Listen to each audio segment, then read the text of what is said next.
all means ask the questions. You know, my idea is to share information and actually save money for you. That's what I'm trying to do. I get a lot of clients who come to me and they've signed up for things they didn't necessarily need, and that's why I'm sharing this information. Okay, so that's the idea behind this. I'm just going to go share, and then I'm going to make sure that we can see it. So It looks can all you good. see that? Yes. Yep, Yeah. good. Okay, so I called it Websites Unraveling the Confusion. As I said, this is kind of what happens is people get very confused. They go to the big businesses like people like GoDaddy, and then they upsell them and they get things they don't necessarily need. Um, so I'll just do a little bit of intro to myself. Everything's pinging. Hold on a minute. Sorry, I apologize. So we're going to discuss how websites work. What is it? Good. And now Sue's talking to me. How websites work, what is a domain, what is hosting, and platforms and the differences between them. So you have a little bit more information going into your looking at your website. And 3 questions that will help you decide which is the right platform for your business. One question I do have from the people here, and I don't know whether you can pass this information over, but who here already has a website and who is looking to get a website?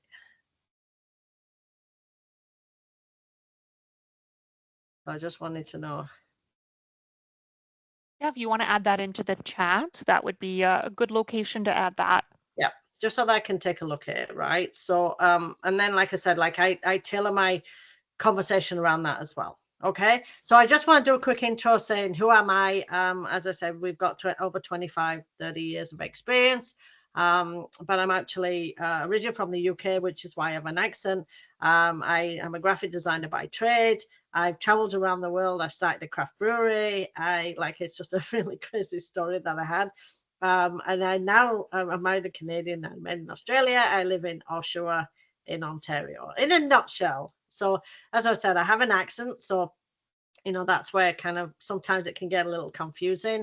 Can't change the accent, but I'm an entrepreneur by nature. And I just want to help small businesses get more from their digital marketing. Okay. So this is what we're going to discuss today. And like I said, if you've got any questions, ask away. Okay. So this is how a website works, right? It actually comes in different components. I broke it down into 4 areas. So first of all, you have your domain.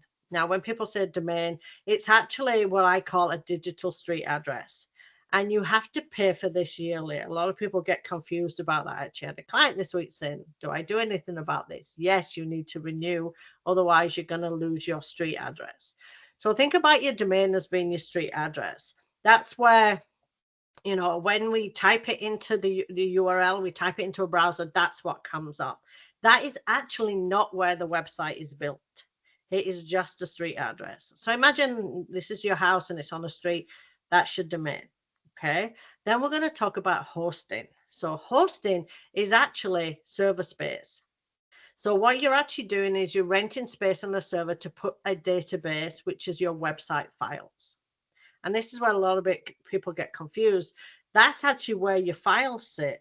And then you point the street address to those files so you can read it online. And that is often paid monthly, or it would give you a monthly amount, but you normally pay a year or 2 year or 3 years in advance.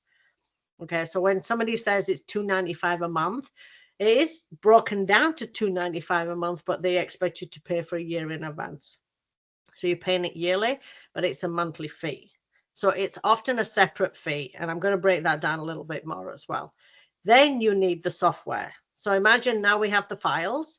Now we need the software to view the website. We need that theme, that it's kind of a software, right? It could be WordPress, it could be Joomla, it could be part of something like Shopify. And again, I'm going to explain this, so don't get confused. But we need the software for it to work. So we need this piece of, it's kind of a website framework is what we're looking at. And then in order for the functionality and how it looks, we have a theme and we're able to make changes to that so it fits our brand. So hopefully those 4 steps make sense. So they're all separate pieces. Some of them are kind of combined, but you need to make decisions on each piece of these things in order to make it work and function correctly. And so don't worry about this slide too much. I'm going to explain each one. Okay, so buy a domain. So we're actually renting the street address. So like I said, this is like my URL is bazingamarketing.com. That's my street address. We buy it from a registrar, from a company that specifically does domain registrations. Now, often you may be able to go to, say, someone like Wix or Squarespace or one of the providers and buy a domain from them, but they buy it from a registrar on your behalf. Okay, so it's a registration company. There's only a few of them around, but again, I'm going to give you information. As I said, it's paid for yearly and you have to pay for it every year, so you will get a renewal. It's normally around about $20 a year. Okay, that's going to keep you that domain that you own, that is your asset. You'll have a login for this domain. Now, I always recommend to people that they actually have their own login and they register the domain themselves. If somebody else registers it for you or through a web developer, they own it if it's in their name, and then you don't have access to it. I would suggest, and I always do in this, my business, is that you actually register yourself. I don't want to own somebody else's domain. You should have access because it's your asset. And then you can do what you want with it at any point. So as a domain, you can actually change where your website is. You can change the hosting. You can change all those things because it's just the street address. It's a single thing that you can then connect to the websites. Okay. I would like, there are domain extensions, right? .com, .ca, .org. I think there's 785 different extensions. So the domain extension is the dot at the end. .ca is Canadian. .co.uk is from the UK. You can only register a .ca if you have a physical address in Canada. Now, what I would recommend is that you actually get a .com and a .ca for your business, because you don't want somebody else to take your name, because they could have the same business name registration and a .com, and then they own the URL. They're going to own the street address. Now, I also don't recommend that you use .org, because that sort of specifies that that's a not-for-profit. So the .com and the .ca and the extension can make a difference to your actual business too. And like I said, you should always buy it and own it yourself. So how it works is, it works by pointing your domain to the website database, which is where the hosting is. So hopefully I'm hoping everybody's nodding and understands that piece. So your domain is the digital street address, okay? Paid yearly. So where to buy a domain? So GoDaddy, Namecheap, these are just a few of them. Hostinger, NameSilo, Dynadot, Google Domains. However, there's places that you can buy them from. They're specified registrar places, right? This is a tip that can save you money. If you're starting off with your website and you're first starting off and you're ready to build your website, often when you pay for hosting, you'll get a free domain at the same time. So you'll have one login, and it's in one place, right? And so that can save you money. If you're not ready to buy your business, to buy your website or build your website now, I apologize, then what you should do is you can register the domain and you can do the hosting later, because you want to capture the domain, because that's the thing that's branded for your business. So say, for instance, I have a business name, nobody else has taken that URL. I could register that domain and I could attach it to a website, build much later in a year's time or 6 months' time. So you can save money that way, okay? The best domain to choose. Now, obviously, you've got to think about your business name. You want the business URL, the domain, to be as much like your business name as possible. Perfectly the same is exactly what we want. 15 characters or less. We don't want it too long, because people won't be able to spell it. They won't be able to type it in. They'll just do it all wrong. And it's much better for Google if it's 15 characters or less. You want to buy both the .com and the .ca. So what you actually do is, you're not building two websites. You're building one website, and you're building it. If you want to be a Canadian company and you want the .ca, ensure that you're Canadian. Put it on the .ca and then redirect the .com. And what I mean is, most people will type .com before .ca. If you buy both and they type in .com, instead of it landing on that website, it will automatically go to the .ca and it looks like the same website. We're only building one website and we're just pointing both domains to the same website on the hosting. That's why it's important to understand that the domain is only the street address. So you can point lots of different domains, more than these, to one website because it's just the street address. It's a URL. And then you want to consider what the domain says about your business. And you also want to think about how it reads. So when we think about our business name and we're thinking about the domain that links to it, you want to be able to, if preferably you don't want it too long, you want it to read okay, because sometimes when it reads and we are reading it as humans, we're reading it incorrectly and it gives us the wrong impression. I'm going to give you an example of that. Domains can be registered separately from hosting and the domain is pointed. Okay. So this is a slide that I need to kind of have a close look at. This is a snapshot from Google. I did a search for the worst domain names and this list will come up. So the first business name here is who represents, but when you read the domain, it doesn't say who represents. So I don't know whether you can read them, whether you want me to say them. Number 3 is definitely a favorite of mine. Penn Island does not say Penn Island when you read it. It says something totally different. So can you read it? Right. These are legitimate domain names. Seriously. Right. So just think about it. Like number 8, the First Coming Methodist Church. You don't want your business to have that. And also when you're using a word like exchange, it always comes up like expertsexchange.com. Right. So you really want to think about what the domain means when you're actually doing this. So make sure that you can read it correctly too. Okay. So now we've discovered what a domain is, right? Street address. That's all we need to think about. Hosting is like cable TV. What we're going to do is we're going to get Bell and Rogers. They're going to put the wiring in. They're going to come to our house and they're going to supply a service and we're paying for that service. So we're paying for cable TV. So again, hosting is just a space, your digital space where you put your server, right? You're renting server space, you put your files there. That's it, right? It's in cyberspace. You have to rent that space.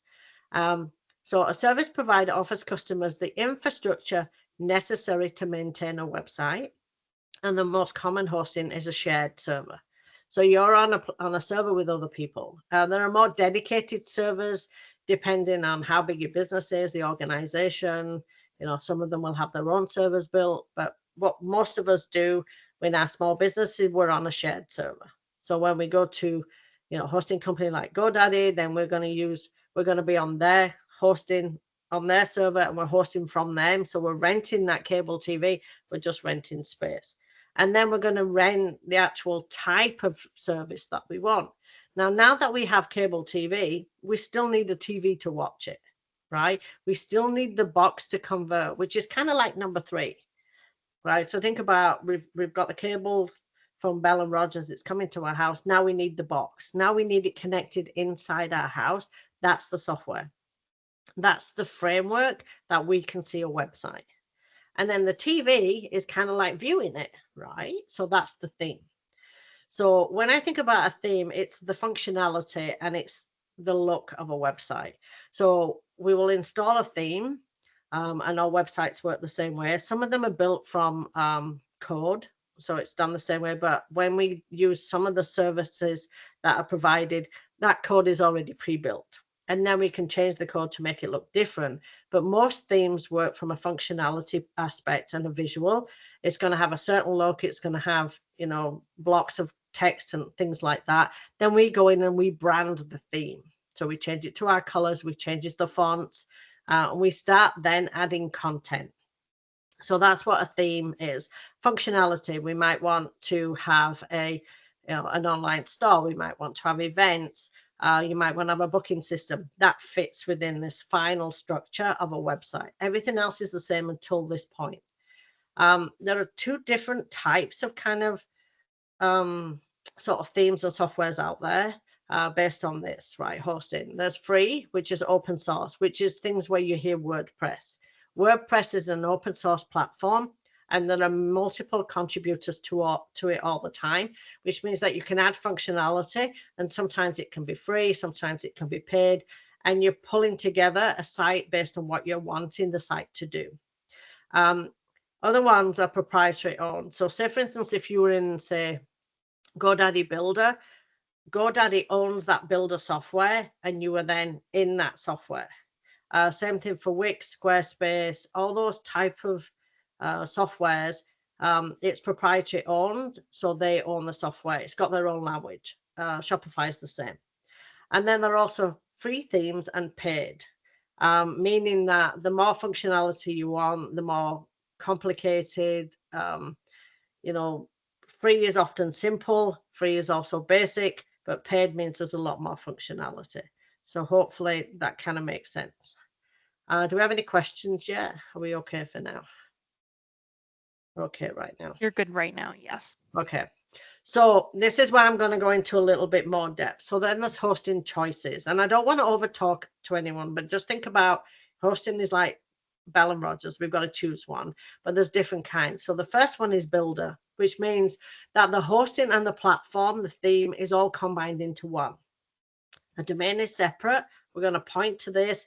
And these are some of the builders that are out there. So Wix, Squarespace, Amazon, Shopify, Dudo, GoDaddy, they all have a builder option, right? And some web developers use this, but most web developers use WordPress because it's much more flexible.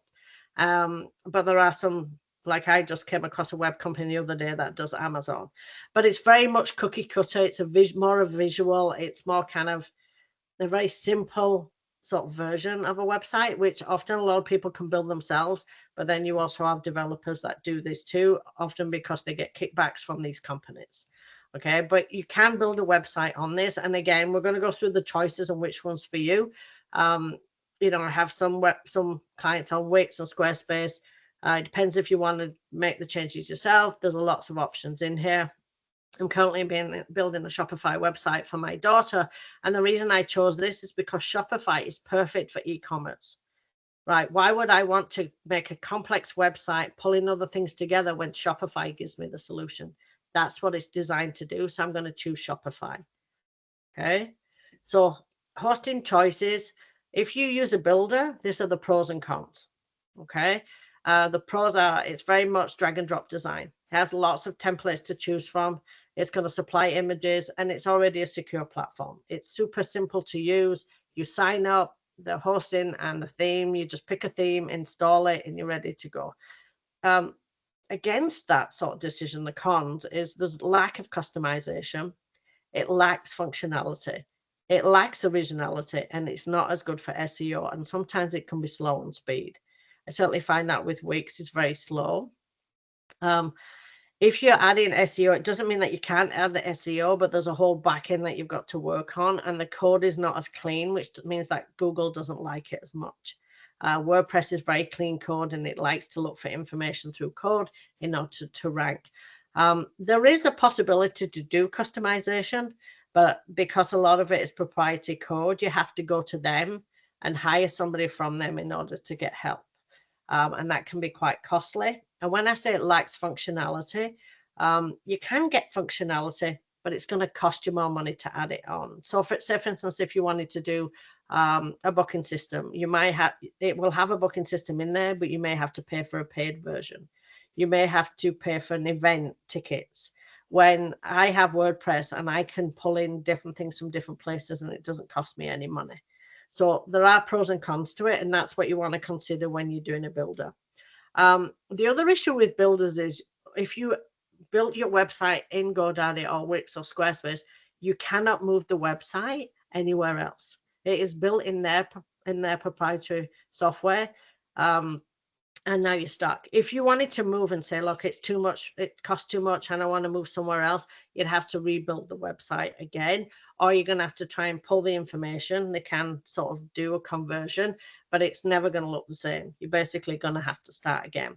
Now, if we were using, say, WordPress, and you decided to use that software and you went with one of these hosting companies, the one that I actually use is Green Geeks because it's eco-friendly, it's wind-powered, and the customer service is really good.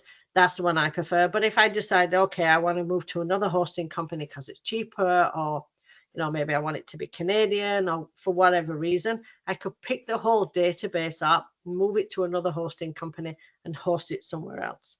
So imagine if you go back to the Rogers and Bell, every time we switch from Rogers to Bell, we need a new box, we need people coming in, we need to wire it up, it's done slightly different. That's equivalent to a builder. But imagine if you could switch to Bell and Rogers and just plug it in. Like if you're on satellite TV and you went, I don't want that channel anymore, I want this one. That's what WordPress does. It's a quick switch over and you can move it somewhere else and you don't lose your website. You can actually move the whole thing and move it somewhere else. And these are just examples of some of the places that you can get hosting from. So SiteGround, Bluehost, GoDaddy, these are the most popular web hosts in Canada. These are the most well-known. Notes about WordPress. WordPress in itself is not, you don't need to pay for it. It's actually free. It's a software that's installed on the hosting server. So it's a free software. So one of the things that a lot of people think you have to sign up at wordpress.org or .com. It's not true. It's they sell hosting just like everybody else, but it's exactly the same software. So I can install WordPress into a hosting platform here, and then I could then have WordPress on this particular hosting. So you get a choice. Hopefully that kind of makes sense. I'm hoping people are going to be nodding. Okay. Right. So hosting choices. So it's called open source software. So like I said, you can install WordPress software through the hosting services. Often the hosting companies will provide WordPress managed hosting, which allows sort of more functionality and backups on the back end. And that's what you should be looking for if you're building on WordPress. See, these are the pros. It's scalable and it's got lots of functionality. It's a low yearly cost. So say, for instance, something like Shopify will be around about $30 US, maybe a little higher now, when WordPress you could get for $3 a month. Right, that's the difference in price. If you go to Wix, I think it's around about $25 a month.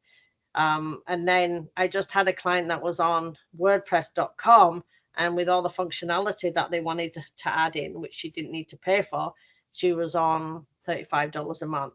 And I've just moved her over and she's on $10 a month. So you can save money by using WordPress, and it's also choosing where the hosting company is from with a little bit of knowledge. And that's what I really wanted to share today, was kind of help you through that, making those decisions. It has free plugins, but it also has a visual editor. You can hire help, like a web developer, easier. It's good for SEO. So there are plugins that you can use, but Google likes it because of the clean code. And you can change your service provider easily. You can, like I said, pick up and move your database. And often the hosting companies will do that migration for you because they want your business. Okay. The cons, it takes longer to set it up. There's a big learning curve to it. It's a little bit more complicated, but once it's up and running, it's, like it's fairly easy to use. But it does need to be updated on a regular basis because there's lots of plugins and things like that, things that are coming from different places because it's open source. Everything doesn't always update at the same time, but you can set it up so it can easily do that. And you want to make sure that, like a web developer should use what's called a child theme, so any updates doesn't wipe out any code that you've already created. And in addition to that, you may need to add an extra security certificate on top of it, which is called SSL. That is always provided with people like Wix and Shopify. It's already included in their proprietary software, so you don't need to add it. This is just something to look at when you're looking at buying. If you're going to do WordPress hosting, some services will ask you to pay for that separately. So I know on some of GoDaddy's, they're charging $200 for SSL, which in all honesty is ridiculous because you can get hosting that includes SSL, and it might be a different particular thing that you're signing up for or a different company. And again, like I said, if you want to talk to me and you're going through these decisions, I'm happy to help you through this process, because I get to see a lot of clients that have these issues and then they've signed up for the wrong thing. I'm happy to talk to people to help them through it. Andrea, I have a question on that. Yeah, sure. Yeah, so if you don't mind going back to the other slide. So we have someone. This one. Yes, we have someone who's just wondering about accessing WordPress to install it. I know you had mentioned going through Yeah, the web hosting servers. Do you mind just describing what that process would yeah, look like for someone who's brand new? yeah, for sure. So when we think about the three different aspects to it, and you have a domain, if you were setting up your domain on its own, you would have that login, right? You would register that. And then you're going to connect that to your hosting. So it's done from the hosting. You're gonna point it to the hosting, right? So if you were going to set up WordPress and you wanted to work on the hosting, and you think about that database, you install WordPress through there, and you often do it through what's called a cPanel. So you'll go to a section, so you'll log in via your hosting and go to your manage the hosting. So you were going from that point, and then you will see the kind of like, it's called a cPanel, means control panel. That's all it means. It sounds complicated. Literally means control panel. Then you will have all the things that you can do within there, and there'll be a section at the bottom that says software. And there's lots of different. You don't have to do WordPress. You could do other software, Joomla and things like that. But I always go to WordPress. Then once you get WordPress installed, you can then you have access to WordPress from the front end, which is WordPress. Right? So you would have your domain, and then it would /WP, which stands for WordPress -admin, and you would have a login there. So the three areas, you would have three separate logins. If you were doing, and I know it sounds complicated, but say for instance, I was doing something on Green Geeks and I wanted hosting and I got a free domain, I could access it all through that one cPanel. So I would go into the hosting, it would give me access to domain, it would also give me access to WordPress. So the hosting is the key part from that. If I was on Shopify or Wix, I would log in to Wix, and then it would say, I could have multiple sites on there. It would say edit site, and it will all be included there. And everything to do with the domain through Wix will be through the actual admin panel on this side. So it's always the hosting that does everything from that point. That's why a lot of people they'll give me access to say WordPress.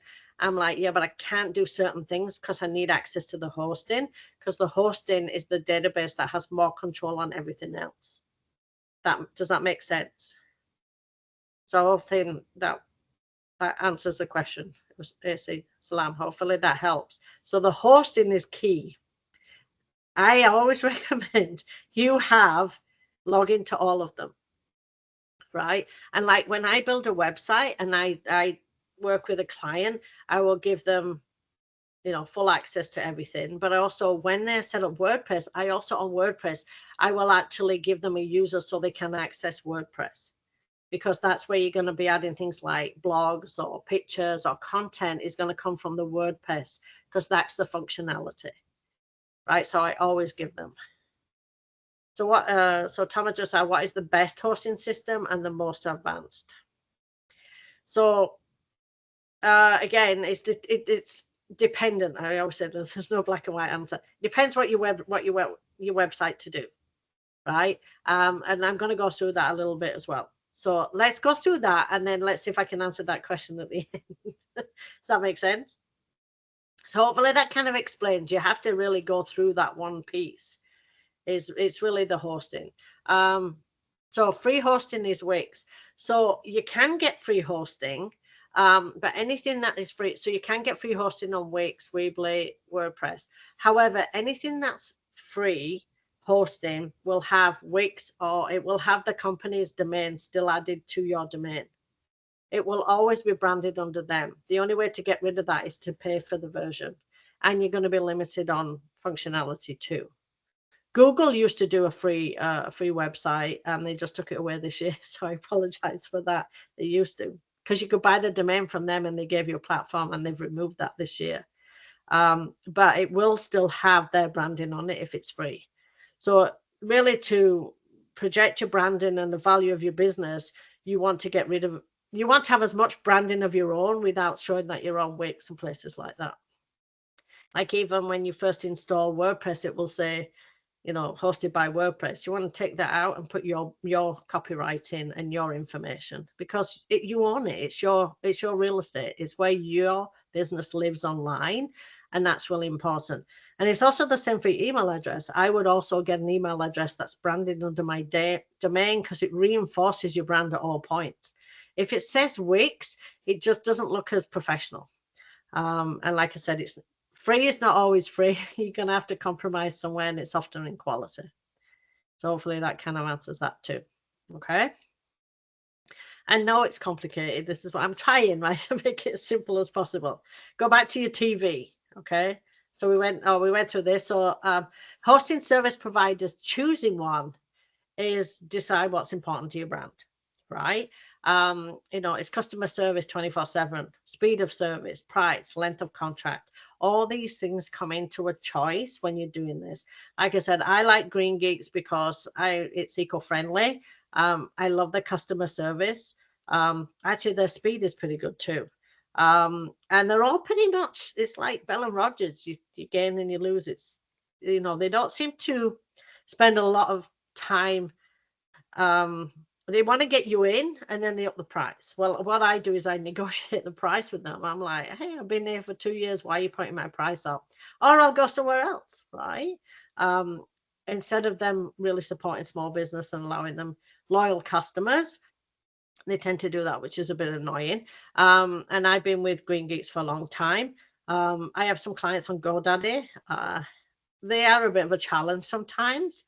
I had one client that had her website was so slow, and when I spoke to GoDaddy on her behalf, they said, "Oh, we don't even sell that product anymore. We're going to move you to another hosting, but we're going to charge you to move you to another hosting service on GoDaddy." I'm like, "But we're sticking with you. I don't understand why you're charging me." And they wanted to charge to move the website. I'm like, "No, I'm sorry, but this is not right." So yeah, I will fight for my clients in this behalf, on their behalf.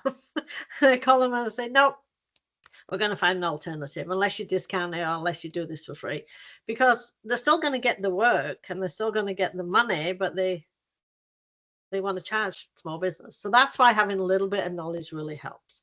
And they get you in and then they might up the price. So having the flexibility of moving is a good idea, but also, like, I've got a client that's on Wix moving to WordPress now because he's paying for extra for staff that he doesn't really use. And that's the other thing. Don't pay, for marketing services if you're not using them. You think you might use them. When you're ready to use them, turn them on, right? If you need to go paid, do it when you're ready to go paid.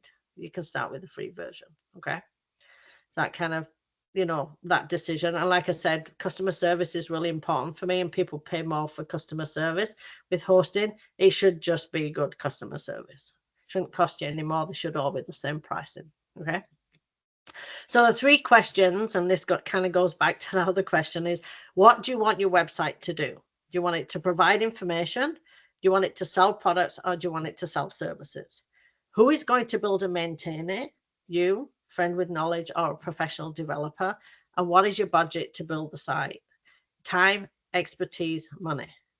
So I've put budget is always under this. Either you're going to do it yourself, which is time.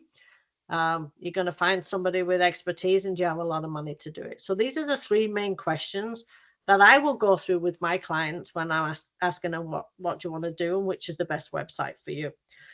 So these are some of the choices. If you were doing e-commerce websites, like I said, Shopify is a great system if you're selling products.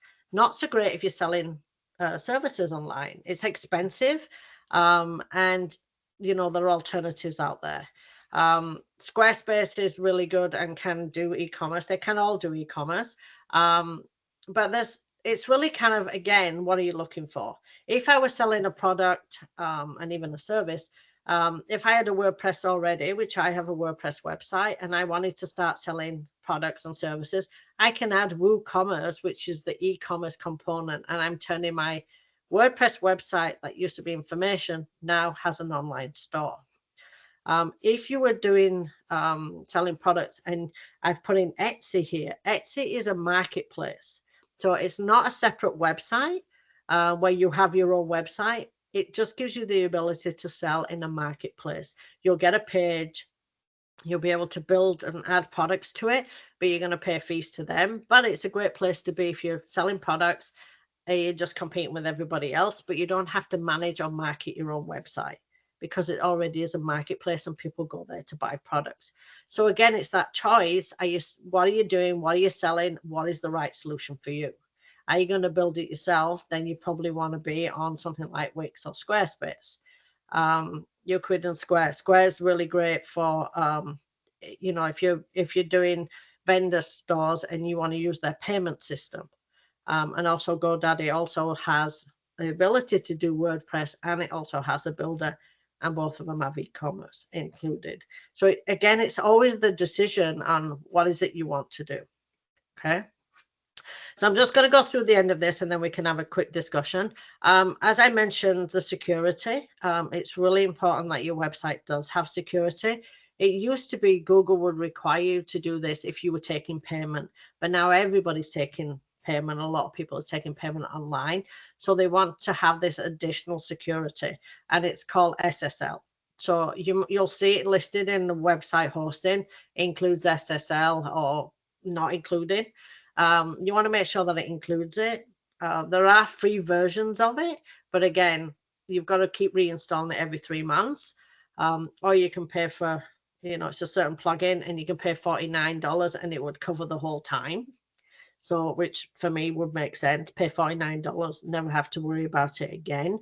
But the SSL often gets disconnected, but it's also a yearly cost if you don't include it in your hosting. So it can be quite expensive. I've seen it anywhere from $97 to $200 to pay for this, which again, it seems ridiculous for a small business, but that's how much GoDaddy are charging.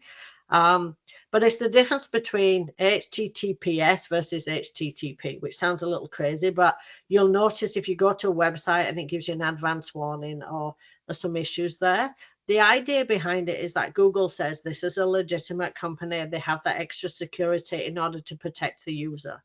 So it's that little piece that they require, and it will help you if it's not secure. It will downgrade you in Google ranking. It's very important that you get this included. And so I would look for that when I'm looking for my hosting. And as I said, all builders include it. WordPress might be separate. Okay, so just look for that when you're doing your hosting. So free options. So these I wanted to include some free options. Like I said, Google was on my slide deck, no longer. You can get it for WordPress, Weebly, Square. There are some places you can get free websites. Like I said, it's going to have their branding on it. So that's definitely a con. And it's very restrictive on customization. I was working on a website with somebody who already had Square. They wanted to add a booking system. They have to upgrade to the paid version to get the booking system included. So now they went from free to $15 a month.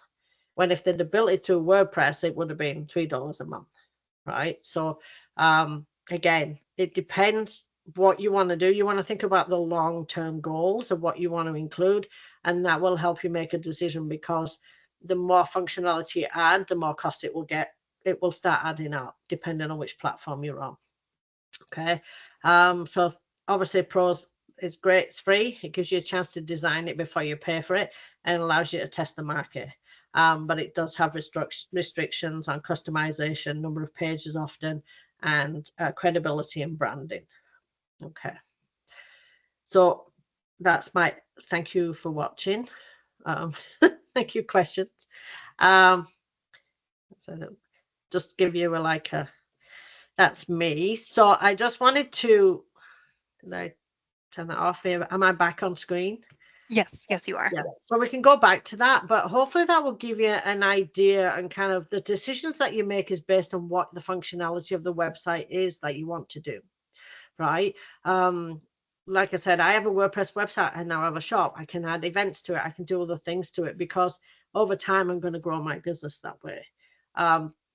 If I was doing like a market and I was focusing online, Shopify is a great solution. Other ones like Wix and Squarespace are a good combination, right? So let me just go back to the questions. So the best hosting system and the most advanced. I mean, in all honesty, WordPress is going to give you, everybody's following WordPress because it's open source. So everybody's building on it and bringing more functionality all the time. So it's going to be the most advanced and everybody's catching up. They're getting better. I mean, when I say the code is not as clean, it's certainly a lot better with Wix. Like you used to look at it and it would look like, you know, the Matrix. And when on WordPress, it's very clean code. When Google is looking for a website, it uses code. When we look for a website, we use it from visuals. We look at pictures and we look at bullet points and we look at colors and things like that. When you build a website, you want to make sure your website is built with SEO in mind, meaning the images are named correctly for Google. While we can't see it, it needs to be named correctly for Google. And that's what I'm going to cover next week when we talk about SEO. Some tips to help get found on SEO, right? Using SEO to get found on your digital presence for your website and beyond, right? And again, it's like said, there's pros and cons, right? If you want to do a lot of the stuff yourself, WordPress is probably not the best place to start. It's complicated, it's a little more confusing. However, you will be able to get cheaper help to hire to help you, right? So again, it's time versus money versus expertise. So, and the best hosting system, honestly, I prefer WordPress. And I know the developer that used to work in WordPress now works only in Wix. They would use Wix because they're marketed through Wix, because they're one of the developers that makes money from it. So again, there's always a sort of a balance somewhere. And the reason I like WordPress is it's much more flexible. I get more choices on the hosting and what I can do and the functionality of it. Again, I'm not saying that you should use that. It depends on what you're trying to do. Okay. That's really important that you make that decision. So Tamara said, could also the market shares of each provider be addressed? Which ones are the biggest and the smallest? So the biggest one is definitely WordPress, probably followed by, I mean, GoDaddy for hosting. They do a lot of advertising on TV. I got to admit, they're a little scary when they show, we can build your website with AI. I'm like, okay, no, you can't. But, and they also, they do a lot of marketing saying you can build websites for $1. Not true, right? It is not true. Every functionality you add on GoDaddy, it will cost you more money, right? To add an email address will cost you more money. It's not the same on others. So probably GoDaddy's got the biggest market share because they do more advertising. Wix is very popular and Squarespace is very popular for a builder. Okay, so hopefully that's answered that question. And yeah, so you know, that's where I'm going with that one. There's a reason why GoDaddy is very big, and they have a lot of people that work for them, but they do a lot of advertising on TV. So hopefully that answers that question too. I gotta admit, like sometimes with GoDaddy, I get frustrated a lot because they do try and upsell a lot. When you talk to them. And I just had a client saying, I just went to a website and said, did you remove that? And she said, oh, it's probably a GoDaddy thing. And I'm like, what has GoDaddy done now? So I now have to find out and try and, you know, fix it because they've done something to it. And like sometimes they just disconnect domains, even though the domain is with them and the hosting's with them. Are like, what's happening? And they just disconnect it. And I think also with it being a shared server. I had a client that came to me, hadn't updated his website in 10 years. His HTTP was leading to Viagra style websites, not the secure one. So when I went in and spoke to GoDaddy, and he was paying $200 a year for security, like a firewall, and the guy said to me, oh, well, that's nothing. I'm like, how can it be nothing? He's paying $200 for it. And they said, yeah, there's malware on it, and now you have to pay to fix it. And it took me months and months to get this fixed because the people that you're talking to they don't have as much expertise in fixing websites. They're the sales reps. So they have a little bit of knowledge, but they don't have a lot of knowledge. So sometimes that could be a decision. Like registering a domain at GoDaddy, not a problem. And actually, I work with a web developer, and he says you shouldn't have your domain and you're hosting at the same place. I don't know. He's one of those, superstitious people or conspiracy theory. And I said, start off with getting hosting and domain from the same place. You can always move it. You can transfer your domain as long as you have access to it and you have the login. That's what's important. And you have the control. So the control is important and know what's going on. And hopefully this is giving a little bit of information on how it all works, right? The hosting is the key, but you need all three elements. And, people think, I get some people say, they call me, say, somebody else who does kind of PR and stuff. Oh, the client called me and said their website's down. And my first question is, did they pay the invoice? Because they don't pay for it from whoever they got the hosting from, which could be a white label company, and they just take the website down and then you've lost your website. You normally get 30 days to do anything, right? So say if you've registered, like I register for domain and hosting, and you don't want that hosting, you want to cancel it for now, they'll give you a refund within 30 days. So most businesses will do that. That is the standard policies. If they're not doing that, then they're not a legitimate business. So you get 30 days to change your mind. They'll give you 30 days to say it's coming up for renewal, and then you can decide what you want to do if you want to move it. Right. So they should give you a 30-day window. Don't ignore your invoices. Right. Come and talk to me before you pay it. I see it all the time, right? Suddenly my hosting on WordPress.com is $450 for the year. I'm like, why is it so much? And then I can investigate and we can get you into a more cost-effective version. And it's because they get you in and then they up the price. And now you're stuck. And because you don't have the knowledge or the time to fix it or to move it, that's what happens. So that's why I wanted to provide this information. So hopefully that gives you enough